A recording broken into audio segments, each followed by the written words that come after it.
Welcome back. And now for the news in detail. We begin with Iran, where President Hassan Rouhani has dismissed a proposal for a new Trump deal to replace the 2015 nuclear accord. In a televised speech, he told Washington to return to the JCPOA, offering to reverse its withdrawal from the commitments to the pact.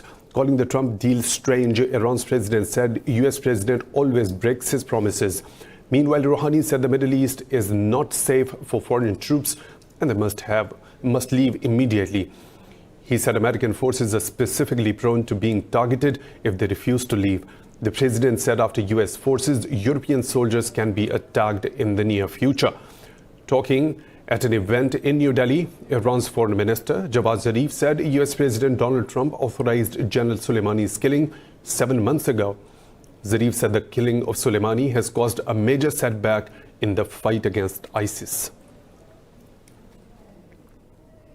Meanwhile, international experts will begin decoding black boxes from the Ukraine Airlines passenger plane shot down in Iran on 20th of January. The head of the Kiev Scientific Research Institute of Forensic Expertise, Alexander Ruvin, said the plane's data recorders will be decoded in Ukraine. He said the chairman of Iran's Aviation Bureau and other specialists will visit Kiev today to examine the Ukrainian laboratory. Tehran says it will allow international monitors to witness the investigation at a neutral venue but will not hand over the recorders. The Ukraine Prosecutor's Office and Security Service have asked Iranian authorities to hand over the black boxes to Kiev. Turkey says it's still confident the ceasefire in Libya would hold despite strongman Khalifa Haftar's refusal to sign a permanent truce. Speaking in Ankara, Defense Minister Hulusi Akar says it's too early to say that the ceasefire has fallen apart. He said the work related to the ceasefire continues. Haftar walked away from talks in Moscow aimed at finalizing a ceasefire brokered by Russia and Turkey, which came into force Sunday. An international conference on the Libyan conflict is due to be held in Berlin on Sunday. Germany has invited both the sides of the conflict to talks with 11 countries and several international organizations. Turkey supports the UN-recognized Government of National Accord based in Tripoli, which has been under attack by Haftar's forces since April. Moving on, the Syrian army claims Israel carried out an aerial attack on its T4 military airport in Homs province. The military said its air defenses responded to enemy missiles, destroying several. It said 4 missiles hit the target zone, causing material damage but no casualties. The Israeli army has not yet responded to the Syrian accusations. Elsewhere, witnesses claim Russian jets struck several rebel-held towns in northwest Idlib province. These mark the first Russian raids since the ceasefire agreed with Turkey came into force 2 days ago. The Russian Center for Reconciliation in Syria has not confirmed the information. In Iraq, populist Shia leader Muqtada Sadr has called for a 1 million-man march against the presence of the US troops. This comes just days after the country's parliament voted to expel foreign troops from Iraq. Sadr said Iraq's territorial integrity is being violated by the occupying forces. The Shia cleric called on Iraqis to unite for peaceful, unified demonstrations to condemn the American presence. He did not specify a date or location for the protests. Meanwhile, the Iraqi military says 2 Katyusha rockets targeted the Taji military camp north of Baghdad. No casualties were reported and no party has claimed the responsibility. Taji military base hosts a large number of the US troops and other foreign forces. 38 detainees have been released as part of an agreement between the Yemeni government and the Southern Transitional Council. Saudi Arabia's ambassador to Yemen, Mohammed Al-Jaber, said the prisoner swap was supervised by the Arab coalition. The release of the detainees is part of the Riyadh agreement meant to solve the conflict that broke out between the two sides last summer. Al-Jaber said the release confirms the will to achieve security and peace in Yemen. The second phase of the agreement will include military and security steps to implement the withdrawal beginning on Friday. The Yemeni government and the STC signed the Riyadh agreement in November last year. Oman will back Japan's plan to send a contingent of its self-defense force to the Middle East to guard maritime traffic. Japanese Prime Minister Shinzo Abe has met Oman's newly appointed Sultan, Haytham bin Tariq al-Said, in Muscat. Abe offered his condolences on the death of Sultan Qaboos bin Said. The Japanese Foreign Ministry said Abe also met the special representative of Oman's Sultan, Assad bin Tariq As-Said. Said said Muscat values Tokyo's efforts and the two sides agreed to work to safeguard shipping. After Saudi Arabia and the UAE, Oman was the final stop in Abe's Middle East tour aimed at diffusing regional tensions. Moving on, Sudanese forces have quelled a revolt by ex-security agents linked to former strongman Omar al-Bashir. The military says it regained control of intelligence buildings after a 15-hour standoff with the rebels. The security agents surrendered after negotiations with their leadership. In a televised speech, the Sovereign Council head, Lieutenant General Abdul Fattah al-Burhan, said he will never allow a coup to take place. The violence was the largest confrontation so far between the old guard and supporters of the new administration. Earlier, intelligence service officers loyal to al-Bashir led a mutiny over the financial compensation offered when their unit was disbanded. In Somalia, 13 people have died at an internally displaced persons camp in the Kada district of capital Mogadishu. Media reports say 3 children are among the dead. They say 3 children have died of hunger, while 10 others perished as a result of malnutrition. Human aid reports said people have been forced to eat tree leaves to survive. Adverse climatic conditions such as drought and flooding, together with conflict, have created a humanitarian crisis. The death toll in flooding, landslides and avalanches caused by heavy rains, the snowfall in Pakistan has risen to 103. Officials say 75 died and many others are missing in avalanches in Azad Kashmir's Neelam Valley. They confirmed at least 21 deaths in weather events in Balochistan, where 500 people have been evacuated. Officials say at least 84 houses and 17 shops have been leveled by avalanches, while 94 houses and a mosque partially were damaged in the Neelam Valley. Prime Minister Imran Khan has reached Azad Kashmir, where he was briefed on damages caused by natural disasters. The Prime Minister also visited a hospital in Muzaffarabad and inquired after the health of those injured. Elsewhere, major highways, including the Karakoram Highway, have been blocked by heavy snowfall and avalanches. Pakistan's Foreign Minister Shah Mahmood Qureshi has left for the US on a 2-day visit. During his trip, he will meet UN officials in New York and the top US leadership in Washington. In a statement, the Foreign Office said Qureshi will discuss the worsening crisis in Indian-occupied Kashmir with the UN Secretary General. It said he will meet Secretary of State Mike Pompeo as part of his efforts to reduce tensions between Iran and the US.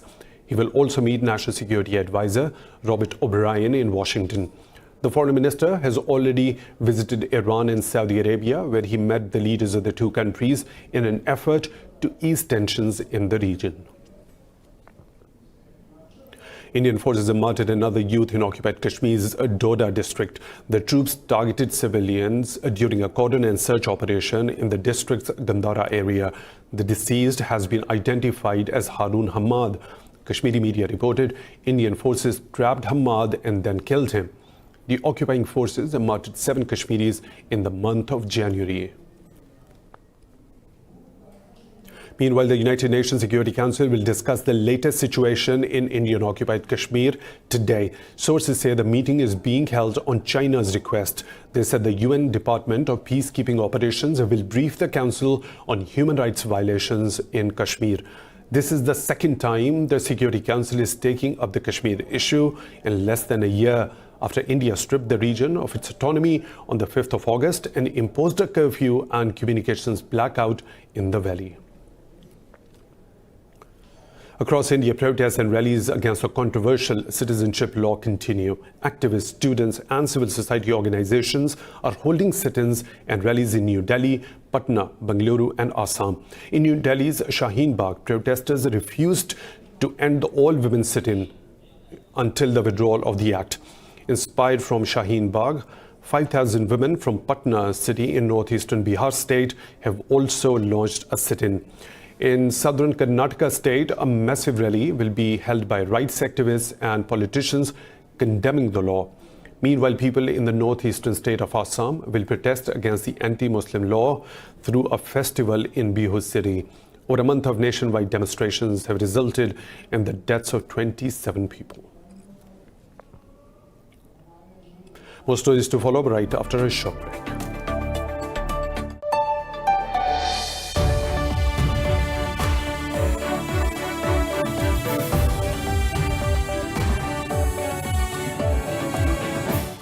Welcome back. The International Court of Justice will rule on a plea for emergency measures in a genocide case against Myanmar on 23rd of January. The suit was brought by Gambia in November, alleging a genocide had been carried out against the Rohingya Muslim population. Gambia accused Myanmar of violating the 1948 Genocide Convention in a military campaign, expelling almost 750,000 people from the country. It asked the ICJ to order provisional measures preventing further harm, the first step in a legal case expected to go on for years. Myanmar's leader Aung San Suu Kyi traveled to The Hague last month to defend her country against the charges. She denied genocide took place and said the court has no jurisdiction to hear the case. The US, Japan and South Korea have urged North Korea to refrain from military provocation and continue denuclearization talks. The three-way meeting in East Palo Alto took place after the deadline set by Pyongyang for concessions passed. Japanese Foreign Minister Toshimitsu Motegi says economic sanctions on Pyongyang should not be lifted without any progress in negotiations. Meanwhile, U.S. Secretary of Defense Mark Esper says Washington is working closely with Tokyo and Seoul for North's denuclearization.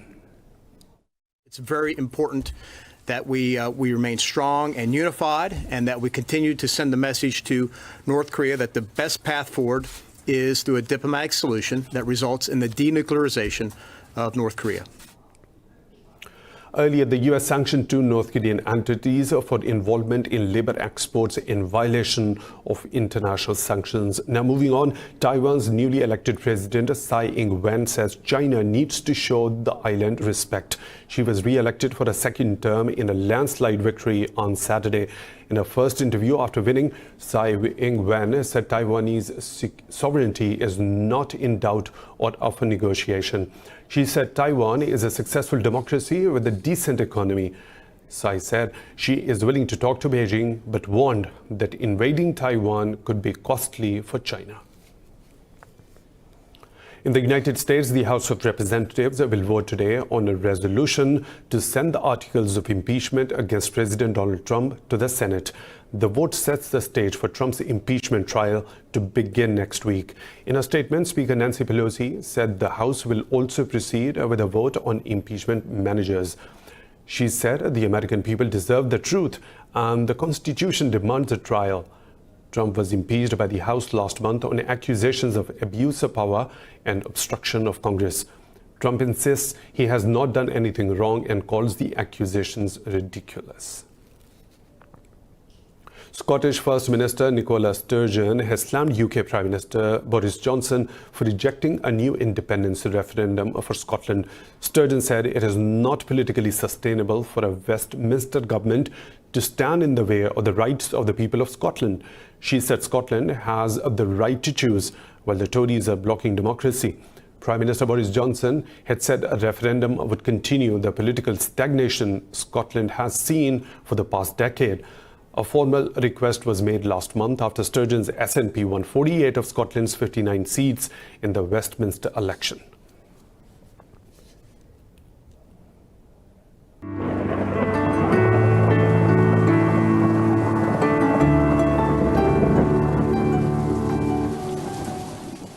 Now the weather situation from around the globe.